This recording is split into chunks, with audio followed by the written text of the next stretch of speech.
I guess we're live. Are we? I hope so. I think we're in the dark. Are we? Well, that's what the screen says, but that may or may not be correct. Live from Rybrook, New York, it's Wednesday night. Is it? Only? It's Wednesday. We're halfway through. Yes, it is the Wednesday night Joe and Joe show. He's Joe Rayo. And I'm Joe. And I'm Joe. Yeah. And we're both Joes. Yes, we're interchangeable, too. Yeah, apparently. So, all right. So, Joe, we've got all sorts of things going on, including what looks like the keyboard from Close Encounters of the Third Kind on the satellite loop tonight. Do do do do do. Good to see a number of the usuals are joining up. Philip Jacino, Lorene Boone Beso, SB Stables. Oh, that's interesting. Horse racing related. Jim Bradley, Robert McCauley, Joseph Alloy, who fixed my AC, Carol put UCG in Cone, and hi back to you, Joe, Erica Scalise, Stephen Franco, Peter Allen. I'm frightened. And frightened. And he's always frightened. John and Paul, Cosmos and Damien, and all the saints who have done our will throughout the ages. Yes. All right, so what do you think going the next couple of days? Well, I think we're going to have dry weather. I think we're going to hopefully see a gradual lessening of the cloud cover. There's quite a bit of cloud cover, quite a bit of cloudiness out there right now. But as we move through the latter part of the night and as the air cools, the atmosphere becoming a little more stable, we should be seeing some good breaks in the clouds. I would think so. Cloudy. I went partly cloudy for the night. And tomorrow, kind of a blend or mix of cloud and sun, maybe more sun early and more cloud cover late, and partial sunshine on Friday. And the big question is the weekend. The weekend, Saturday, yesterday the European was saying that Saturday would be this close to being a washout. Today, the European didn't drop a single raindrop on the I looked at my version of the European. Unless I looked at it wrong, Joe, I saw that it had rain all day. On Saturday? Yeah. This Saturday? Yeah. I don't think so. All right. Well, you know what? I'm gonna bring it up. Okay. Hang on one second. Let me just. I got to maneuver here. All right. Maneuver away. Okay. So I could be wrong. Wasn't that the name of the mermaid on Diver Dan? Mrs. Maneuver? No, I don't. That's Miss Minerva. Oh, you know what? It might have been an old run of the Euro. I'm just realizing that because it looks like they're just putting a new run in here now. So I guess my service, the service that I use, running late to some degree. So maybe that's what I was looking at. So right. I have to remember to look at the time and the date. So all right. Yeah, the other thing I noticed too was some of the late afternoon runs. There's a timing issue. It looks like it wants to bring in some rain Saturday morning, and then then done by mid to late morning, and then dry air comes in starting later Saturday afternoon. I don't know. It's been kind of going back and forth on this. I hesitate to take showers out of the forecast for the whole day at this point. Well, it's such an important weekend from a sporting standpoint. We, of course, have the Triple Crown on Saturday afternoon at Belmont Racetrack, and we also have the Subway Series, which I believe at this moment in time, if you're a Yankee fan, you're just salivating, aren't you? I mean, getting ready to go into Citi Field where the Mets dropped their second consecutive game today to the worst team in baseball. Is that Cincinnati? No, Baltimore. Baltimore. Oh, okay. And they couldn't get a run today. They lost 1-0, and they've scored, I think, something like 2 runs in the last 40 or 50 innings. So the Yankees, I've been telling my Yankee fan friends who, are enjoying this. Addison Green, for example, who we work with. I said the Yankees are like a fly landing on a sugar cube. They're like this right now, getting ready for this coming Friday, Saturday, and Sunday. Brittany series. Nicole has a very important. This is an important weekend for her because she's getting married on Saturday. Does that fall under sports though? Well, Stop. I'm not going to say anything. I'm not going to say anything. Brittany, I'm just out of curiosity, where are you located geographically? Because that may make a difference. If you're up in the Hudson Valley north of 84, you might have less of an issue as opposed to if you were in, say, Central or South Jersey. So let us know where exactly you are, and let's take a look at what's going on tonight. I don't know about you. I'm a little slow on the uptake. It's darn head cold of mine is. Well, as I said yesterday, or a couple of days ago, my wife has the very same type of head cold, and Dr. Rayo, as I now refer to her, because she always makes these analyses of a variety of different ailments. She says this is a 2-week thing, so she is now coming out of it after going through 2 weeks of coughing. And all right. Well, this for me is day 6. It was yet. It was a week tomorrow at about 3 or 3:30 in the afternoon, as I was sitting here working and having conversation, where all of a sudden, within a matter of moments, I suddenly had this sore throat. It just came out of nowhere. So, but I do actually feel better physically, but I still have this hacking cough. I'm the incubus of viral plague.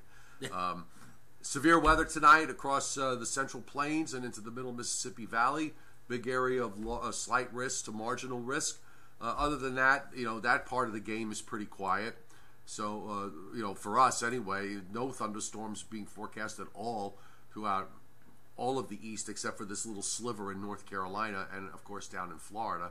But that's it. Just pretty quiet all the way around. And very comfortable, too. In fact, I had a thought maybe a day or two ago that Saturday or into part of Sunday, we might actually see humidity levels that would approach or might briefly get into the muggy category. But even now, it looks like we'll have dew points even into the upper 50s at most or at worst. So it may stay rather comfortable here right on into the early part of next week. Here's the argument, Joe, like we were saying about Saturday. So this is the new GFS, and there's rain Saturday morning from northern New Jersey southward, but nothing north of New York City and in Connecticut, or barely getting into southern Connecticut. And then by 1 o'clock, by 2 o'clock in the afternoon, the rain shield is down in South Jersey, southern Pennsylvania southward. It looks like that high wants to build in a bit faster, right. And I don't know that Sunday's kind of tricky, I guess, only from the standpoint of the wind direction. It's going to be onshore-ish, so I don't know where the temperatures are going to be Sunday. And they may not be that high. Well, the cold front that will usher in that big high is supposedly going to pass through our area during Friday. And sometimes you see, several days out, the forecast is for the front to move on through and pass off to our south, and everything starts drying out and clearing out. But then as you get to the actual date of the frontal passage and beyond, the front doesn't quite move as fast or as quickly as what you were anticipating. It kind of lingers, and the longer it lingers close to you, the better your odds that something a little wave might develop, or a little bump on the front might develop and push some moisture your way, either in the form of precip or even in the form of cloud cover. So I still wouldn't say it's an open and shut case that we're going to be dry. I think for the sake of being cautious, it's worth mentioning the chance for a shower or two at least on Saturday.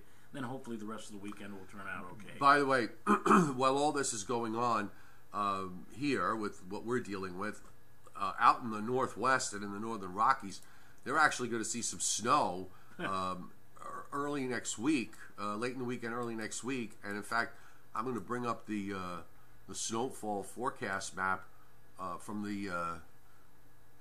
on the GFS, which is not something I expected to do during the month of June. No, but look at that.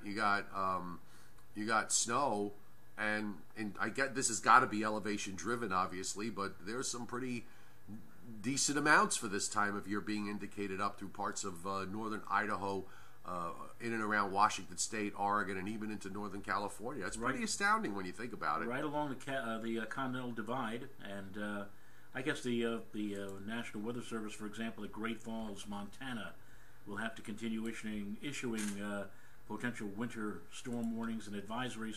And the interesting thing is that the guidance, the computer guidance that we use to make forecasts, come June 1st, the categorical numbers for snow and ice are taken out of the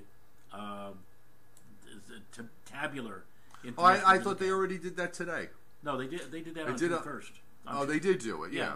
So I mean, like, in fact, it's so funny because you're so used to seeing all this on the printed page, and now it's reduced to this because so much of the frozen precipitation data is no longer there. But now it looks like this year they may have taken it out a little bit on the early side. Well, you wouldn't say that. I mean, it is after all June, but here we are talking still in parts of the United States as some snow. Yeah, we don't have much change going on in the upper air pattern. It's interesting because you still got this, pretty blocky look up in the North Atlantic, and that's basically pinned a vortex, a rather complex one, in eastern Canada. And there's actually looks like there's three pieces to it, and what's happening is, as these pieces want to naturally gravitate to the east, they can't. So as a result, they start lifting up and around. So they're kind of rotating around each other. So as this rotation process happens, we get these warm-ups that last for all of a day or so in between, and that really kind of runs it into early next week. These are regular idea. These are regular spokes of energy and moisture that again are coming around, and one of those brief warm-ups will be Friday. Friday in the Hudson Valley, we're thinking that temperatures will be hovering within a few degrees of 80, right, which is the norm. Today, for goodness sake, there were many places that were struggling just to make it above 70. Mm-hmm. And the normal high is upper 70s to near 80. So and we may try to get a warm-up maybe for a day or two in the middle of next week. Right. But then, same thing happens. You keep getting these things rotating around. By the way, just to touch upon the tropics really fast, we've been saying how these models have been, let me just bring up the map. The GFS, has been continually trying to show something coming out of the Northwest Caribbean in the longer range, and it's still doing that. In fact, the Canadian at 240 hours had some sort of tropical cyclone making a landfall near the Louisiana coast. Right. Well, the GFS has got it here. This is basically next week. I mean, next Wednesday that it has this. So it's coming. Right. It has it inside the 7-day time frame. So the thing I was waiting for was to see whether any of the other models had some semblance of it, and the Canadian does have something in the Northwest Caribbean for the same time frame. Right. So it maybe gives it a little bit more value. Could take a look at the Icon model and see if the German model has anything. We try and look for like some sort of confirmation with this stuff because it doesn't look like the Icon had anything. There's a little something here in the Northwest Caribbean, but it doesn't do very much. When they all ultimately get on the same page. And look what we saw with Alberto. Alberto, right. Some models had it.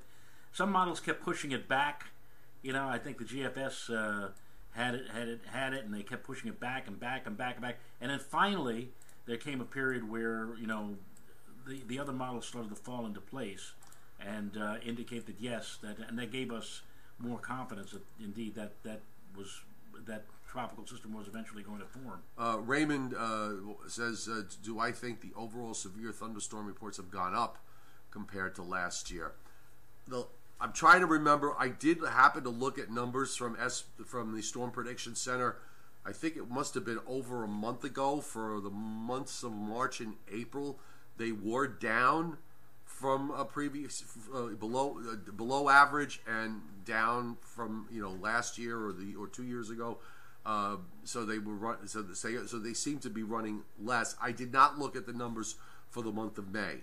And I also don't know numbers specific with regards to the Northeast, whether severe weather has increased this year or decreased. So that's something I got to take a look at. Somebody just said that our levels seem to be low. Are we coming in? I don't know that our levels are low. I think it's the fact that my head cold is preventing us. I just raised the level, so okay. Let us know if that's coming up a bit better. Let's see. I'm just trying to see. Derek Rentschler from Lebanon County in Pennsylvania, I believe, wants to know if it will be a cool, wet summer. Well, certainly down from southern PA down into Maryland, I mean, and northern Virginia, It's been a rain fest for the last month and a half, and I honestly don't see that part of the pattern breaking down anytime soon. If we keep with this kind of blocky pattern, if we keep getting these upper lows like this, and we start getting deep into June and going into July, that's going to probably mean for thunderstorm activity. We saw last night from the instability with this upper air system that we had thunderstorms that developed and moved across central and southern New Jersey. Right. We were kind of sitting in a hole in between where we didn't get very much. But if we hold in this unstable pattern like this, it's going to become a problem as we get deeper into June and July. I did the 5 o'clock show yesterday, which covers our 3 zones: New Jersey, Long Island, and the Hudson Valley. And I saw at 11 o'clock last night that stuff popping up like around Tom's River and where. It was even sooner than that. And I'm looking at it and myself, what is going on? This isn't supposed to happen. Yeah, there were some pretty decent cells. Nothing severe, but there were a few cells that brought in some heavy downpours. All right, so what do we call it? We call it a night? Yeah. There really isn't all that much to talk about. Maybe tomorrow we'll have a better handle on Saturday. Hopefully it'll be a case where stuff comes in Friday night into early Saturday and gets out for the rest of the weekend. That would be lovely. Fingers crossed. I'd like to do a little fishing this weekend. By the way, I will be... Where am I this weekend? I'm at the North Babylon Library on Saturday. So you know what? I'll get the details on that, and we'll talk about it tomorrow. Okay. All right. So in the meantime, Fios 1 News, Long Island and New Jersey for me. And Fios 1 News, Lower Hudson Valley for me. Thanks, everybody, for joining us. By the way, just really quick, we were talking last night about the water temperatures in the tropical Atlantic, and we were talking about the slowing of the Gulf Stream. If you want to read more on that, I did write a piece on my website, meteorologistjoecioffi.com. I wrote a piece all about it tonight, and if you catch my YouTube video that I did tonight too, I went into it rather deeply. Extensively, that's the word. Thank you. My brain synapses are flaring again. All right, have a great evening, folks. We'll see you tomorrow. See you tomorrow, folks.